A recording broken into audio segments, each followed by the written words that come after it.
नमस्कार दोस्तों, आपका बहुत बहुत स्वागत है आकाश आईएएस रिसर्च सेंटर में। आज के एपिसोड में हम बात करेंगे एसआई यूनिट्स की। एसआई यूनिट्स की बात करेंगे या इसी को हम मात्रक कहते हैं। हम मात्रक को समझने का प्रयोग करेंगे, इसी को इकाई भी कहते हैं। ये बहुत ही महत्वपूर्ण टॉपिक है दोस्तों। ये डिफरेंट एग्ज़ाम्स के लिए, चाहे वो एकेडमिक एग्ज़ाम्स हो या वन डे कम्पिटिटिव एग्ज़ाम हो, सारे एग्ज़ाम में ये प्रश्न पूछे ही जाते हैं। तो आज हम समझने का प्रयास करेंगे। ओके, तो दोस्तों देखिएगा, आपको कैसा लगा ज़रूर बताइएगा। सबसे पहले हम जानने का ये प्रयास करते हैं कि यूनिट्स किसे कहते हैं। ये यूनिट्स होता क्या है, देखिए जानते हैं ये यूनिट्स होता क्या है, इसको जानने का प्रयास करते हैं हम। दोस्तों आपको पता होगा, किसी भी भौतिक राशि को मापने के लिए उस राशि के एक निश्चित परिमाण को मानक मान लेते हैं। इस मानक को कोई नाम दे देते हैं, उसी को हम उस राशि का मात्रक कहते हैं। दोस्तों किसी भी भौतिक राशि को, फिजिकल क्वांटिटी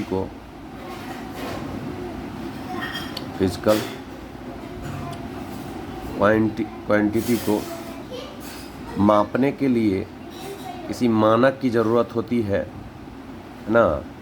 मानक की ज़रूरत होती है और उस मानक को ही हम क्या कहते हैं, यूनिट्स कहते हैं। कोई भी फिजिकल क्वांटिटी है, उसको मापने के लिए एक मानक की ज़रूरत होती है। एक स्टैंडर्ड किसी भी राशि के निश्चित परिणाम को जो है मानक मान लेते हैं। किसी भी भौतिक राशि का जो परिमाण है, उसका मानक को हम क्या मान लेते हैं, यूनिट मान लेते हैं, है ना। उसी को हम मात्रक, यूनिट का मतलब होता है मात्रक। दोस्तों एग्ज़ाम में मात्रक पूछ दिया जाता है, तो मात्रक जो है, यूनिट्स भौतिक राशियों के मापने के जो हैं 4 तरीके हैं। देखिए भौतिक राशियों को, फिजिकल क्वांटिटी को याद रखिएगा दोस्तों। फिजिकल क्वांटिटी को मापने के 4 तरीके हैं। पहला तरीका है, अगर हम किसी भी राशि को मापना चाहते हैं, उसके 4 तरीके हैं। एक है CGS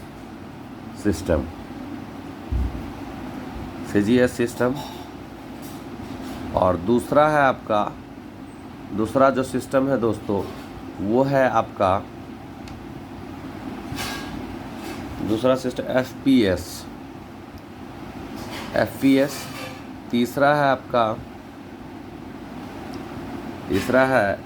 यहाँ पर नहीं दिख रहा है दोस्तों, यहाँ पर लिखते हैं। और तीसरा जो है, चाहे इसको यहीं पर लिखते हैं, थर्ड नंबर। देखिए थर्ड नंबर जो है वो है आपका MKS सिस्टम। हम किसी भी चीज़ को, किसी भी फिजिकल क्वांटिटीज़ को, किसी भी भौतिक राशि को 4 तरीके से मापते हैं। पहला CGS सिस्टम है, दूसरा FPS सिस्टम है, तीसरा MKS सिस्टम है, और चौथा है दोस्तों, चौथा SI यूनिट में, जो कि यही अभी प्रचलित है दोस्तों। अक्सर एग्ज़ाम में किसी का SI यूनिट भी पूछा जाता है, स्टैंडर्ड यूनिट्स पूछा जाता है। तो सबसे पहले हम समझेंगे CGS सिस्टम में क्या होता है। तो दोस्तों इस पद्धति में लंबाई जो है, लेंथ, मास और समय के मात्रक के रूप में सेंटीमीटर, ग्राम और सेकंड होते हैं। याद रखिएगा दोस्तों, CGS C से हो गया आपका सेंटीमीटर,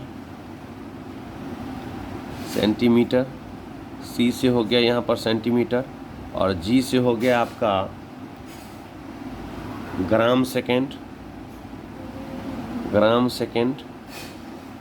और S से हो गया आपका वही G से हो गया ग्राम, और S से हो गया आपका सेकेंड हो गया। उसके बाद FPS की बात करते हैं, तो FPS में फुट, पाउंड और सेकेंड होता है। फुट, पाउंड और सेकेंड में मापा जाता है। और एक है MKS का, मतलब हो गया, MKS का होता है मीटर, किलोग्राम, सेकेंड। MKS का होता है मीटर, किलोग्राम, सेकेंड। और SI यूनिट का मतलब होता है स्टैंडर्ड यूनिट। तो ये जो स्टैंडर्ड यूनिट जो शुरू हुआ था, इसको हम देखेंगे। ये जो SI यूनिट जो शुरू हुआ था, वो कब शुरू हुआ था, तो 1967 में पूरे दुनिया के लिए। याद रखिएगा दोस्तों, ये जो CGS सिस्टम है, इसका फुल फॉर्म होता है सेंटीमीटर, ग्राम, सेकेंड। ये पद्धति फ्रेंच पद्धति, ये फ्रांस में जो है ये पद्धति चलाता है। ये जो है फ्रांस में फ्रेंच सिस्टम है ये CGS। और ये आपका FPS जो है वो ब्रिटिश पद्धति है, ब्रिटिश पद्धति है। ब्रिटेन में ये चलता है। ये फिजिकल क्वांटिटीज़ को मापने के लिए, फिजिकल जितने भी क्वांटिटीज़ है उसको मापने के लिए ये जो सिस्टम चलते हैं ये आपके ब्रिटेन में चलते हैं, है ना। ये जो सिस्टम चलते हैं वो ब्रिटेन में चलते हैं। हम बात कर रहे हैं फुट पाउंड सेकेंड की। और जैसे मैंने बताया CGS जो है फ्रांस में चलता है। तो अब देखिए ये जो नया सिस्टम आया 1967 में जेनेवा में एक अधिवेशन हुआ और उसी अधिवेशन से निर्णय लिया गया कि इसी पद्धति को जो है माना जाए। इस अधिवेशन में जो है मापतौल के महाअधिवेशन हुआ था। मापतौल का एक महाअधिवेशन हुआ था जेनेवा में और वहाँ ही SI यूनिट्स को क्या किया, निर्णय लिया गया।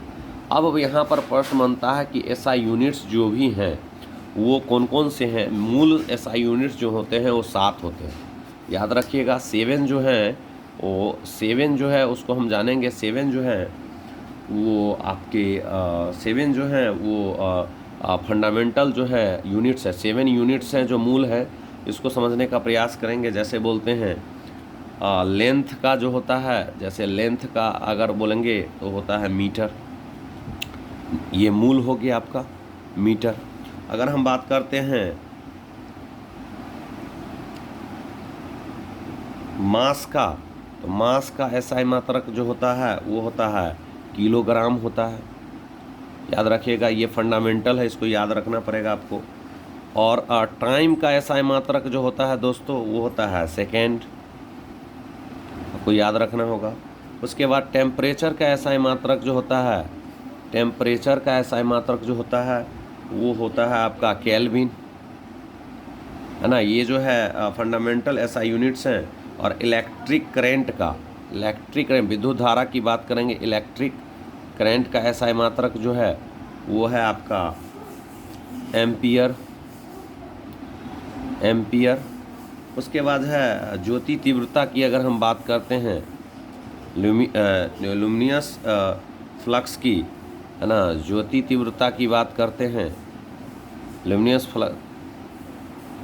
तीव्रता की बात करते हैं तो इसका SI मात्रक जो है कैंडेला है, याद रखना पड़ेगा आपका इसका SI मात्रक। और उसके बाद है पदार्थ का परिमाण जो है, अगर पदार्थ के परिमाण की बात करें, पदार्थ का परिमाण का SI मात्रक अगर देखेंगे तो है मोल, जो कि बहुत इम्पोर्टेंट है। ये है लेंथ का SI मात्रक जो है, SI यूनिट है मीटर, मास का किलोग्राम है, टाइम का सेकेंड है, और टेम्परेचर का केल्विन है, इलेक्ट्रिक करंट का एम्पियर है, ज्योति तीव्रता का कैंडेला है, और पदार्थ का परिमाण का मोल है। दोस्तों एक चीज़, ये जो फिजिकल क्वांटिटीज़ आप देख रहे हैं, सबसे पहले एक चीज़ हमें समझना ज़रूरी है कि 7 मूल राशियां लंबाई, द्रव्यमान, समय, ताप, विद्युत धारा, ज्योति तीव्रता और पदार्थ का परिमाण के मात्रकों पर आधारित मात्रक पद्धति को अंतर्राष्ट्रीय मात्रक international unit of systems SI units कहते हैं। इसी पद्धति पर आधारित है आपका SI यूनिट्स, याद रखिएगा। इसी पद्धति पर आधारित है SI यूनिट्स। तो याद रखिएगा दोस्तों, ये SI यूनिट बहुत ही इम्पोर्टेंट है ना। तो अब देख रहे हैं और भी भौतिक राशियाँ हैं, जैसे हमने SI मात्रक जो है, जैसे बल का SI मात्रक अगर बोलें तो न्यूटन कहते हैं, लेकिन हम फोर्स का SI मात्रक की जो हम बात करते हैं, आज यहीं तक रहने देते हैं। अगले एपिसोड में फिर हम चर्चा करेंगे विभिन्न SI मात्रक के जो फिजिकल क्वांटिटीज है उसको। तब तक के लिए जय हिंद, वंदे मातरम। फिर मिलते हैं अगले एपिसोड।